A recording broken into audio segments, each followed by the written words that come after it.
शेवग्याच्या शेंगाची रेसिपी तर तुम्ही बरीच बनवली असेल, पण या पद्धतीने तुम्ही कधी बनवली नसेल तर मंडळी एकदा नक्की बनवून बघा। शेवग्याच्या शेंगामध्ये भरपूर प्रमाणात कॅल्शियम असतं, हाडांसाठी खूप चांगलं आहे। यामध्ये भरपूर प्रमाणात फायबर आहे, त्यामुळे शेवग्याच्या शेंगाचे वेगवेगळे पदार्थ बनवून खाल्लेच पाहिजे। मी शेवग्याच्या शेंगाचं सूप शिवाय शेवग्याच्या शेंगाचं भरीत सुद्धा अपलोड केलेलं आहे, एकदा ते नक्की पहा। आज आपण शेवग्याच्या शेंगाची भाजी बनवतोय, ती सुद्धा वेगळ्या पद्धतीने चवीला इतकी भारी लागते। तुम्ही कधी बनवली नसेल तर एकदा या पद्धतीने बनवून बघा, माझी खात्री आहे तुम्हाला आजची रेसिपी आवडणारच आहे। शेवग्याच्या शेंगा घेतलेल्या आहेत, या पद्धतीने अशा या चिरून घ्यायच्या आणि त्यानंतर जेवढं जमेल तेवढं याची वरची ही साल आहे ती काढून टाकायची। सारख्याच आकारात हे बघा चिरून घ्यायच्या आहेत। एकाच साईजमध्ये हे बघा शेवग्याच्या शेंगा या पद्धतीने सगळ्या चिरून घ्यायच्या। तर मी 2 शेवग्याच्या शेंगा घेतलेल्या आहेत, या मोठ्या आहेत आणि कोवळ्या देखील आहेत। बघून घेताना कोवळ्या शेवग्याच्या शेंगा घ्यायच्या, जेवढे जमतील तेवढी वरची ही साल अशी हे बघा या पद्धतीने मी काढून घेतली आहे। दोन्हीही शेवग्याच्या शेंगा मोठ्या चिरून घेतल्यात या पद्धतीने असे आकारामध्ये आणि त्यानंतर पाण्यात घातलेले आहेत। थोडा वेळ पाण्यात ठेवायच्या आणि त्यानंतर व्यवस्थित चांगल्या धुवून घ्यायच्या। आता ही भाजी बनवण्यासाठी आपण एक मसाला बनवणार आहोत, यासाठी तेल घातलेलं आहे। यानंतर घालायचे 2 मोठे उभे पातळ चिरलेले कांदे। कांदे चांगले 2 मिनिटं परतून घ्यायचे। जेवढा मसाला हा चांगला भाजाल ना तेवढी भाजी आपली मस्त अशी चवीला छान लागेल। चांगले 1-2 मिनिटं परतून घ्यायचं आहे मस्त असं स्लो फ्लेमवर। हे बघा कांद्याचा रंग हळूहळू बदललेला आहे। आता यामध्ये आपल्याला घालायचं आहे खोबरं। तर इथे मी सुकं खोबरं घेतलेलं आहे, तुम्ही ओल्या खोबऱ्याचा वापर करू शकता। तर सुक्या खोबऱ्याचे काप घातलेले आहेत 1 वाटी भरून। यानंतर 2 मोठे चमचे शेंगदाणे, 1 चमचा अख्खे धणे घातलेले आहेत। यानंतर घालायचं आहे आपल्याला लसणाच्या पाकळ्या, लहान पाकळ्या आहेत म्हणून 7-8 लसणाच्या पाकळ्या, 1 आल्याचा तुकडा घातलेला आहे। आता हे सगळं साहित्य आहे ते आपल्याला लो टू मीडियम फ्लेवर चांगलं भाजवून घ्यायचं आहे। चांगला याचा रंग बदलेपर्यंत आणि याचा कच्चेपणा जाईपर्यंत, म्हणजे मसाला आपला मस्त असा खमंग बनतो आणि चवीला छान लागतो।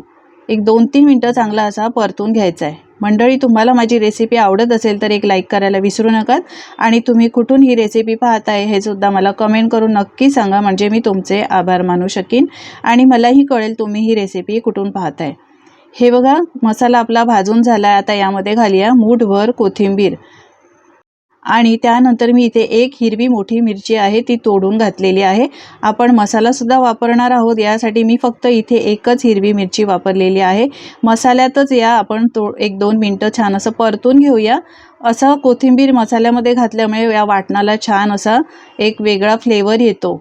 चांगलं असं मिक्स करून घेतलंय। हा मसाला पूर्णपणे थंड करून घेऊया। मसाला पूर्णपणे थंड करून मी मिक्सरच्या भांड्यात काढून घेतलाय। आता एकदम थोडं पाणी घालायचंय, जास्त पाणी घालायचं नाही आणि वाटण करून घ्यायचंय। पाणी जास्त घातल्यामुळे वाटणाची चव निघून जाते, त्यासाठी आपण जास्त पाणी घालणार नाहीत। वाटण करून घेतलेलं आहे। आता भाजी करायला घेऊया। यासाठी कढईमध्ये तेल घालायचं आहे। तेल चांगलं गरम झाल्यावर 1 चमचा जिरं घातलेलं आहे। जिरं चांगलं तडतडल्यावर अगदी थोडीशी मेथी घातलेली आहे। मेथी दाणे चवीला छान लागते, यासाठी मेथीचा वापर फोडणीमध्ये नक्की करा। हिंग घातली आहे आणि कढीपत्त्याची पानं घातलेली आहे। यानंतर अर्धा चमचा लहान हळद घातली आहे, 1 चमचा लाल तिखट, 1 चमचा धणे आणि जिरे पावडर आणि 1 मोठा चमचा इथे मी कांदा लसूण मसाला वापरलेला आहे। तुमच्याकडे कांदा लसूण मसाला नसेल तर तुम्ही साधं लाल तिखट घातलं 2 चमचे तरी सुद्धा चालेल। आता हे मसाले चांगले असे तेलामध्येच परतून घ्यायचे आहे, म्हणजे रंग खूप छान येतो। व्यवस्थित असं मिक्स करायचं आहे। हे बघा मस्त असा रंग आलेला आहे। यानंतर आपण घालूया यामध्ये केलेलं वाटण। तर वाटण मी सगळं घालणार नाही, जास्त वाटण होतो त्यामुळे मी अर्धच वाटण इथे घातलेलं आहे। वाटण घातल्यानंतर या मसाल्यांमध्ये आणि तेलांमध्येच हे वाटण चांगलं 1-2 मिनिटं परतून घ्यायचं आहे। छान असं परतल्यामुळे हे वाटण छान असं टेस्टी लागतं। व्यवस्थित परतून घेतलेलं आहे।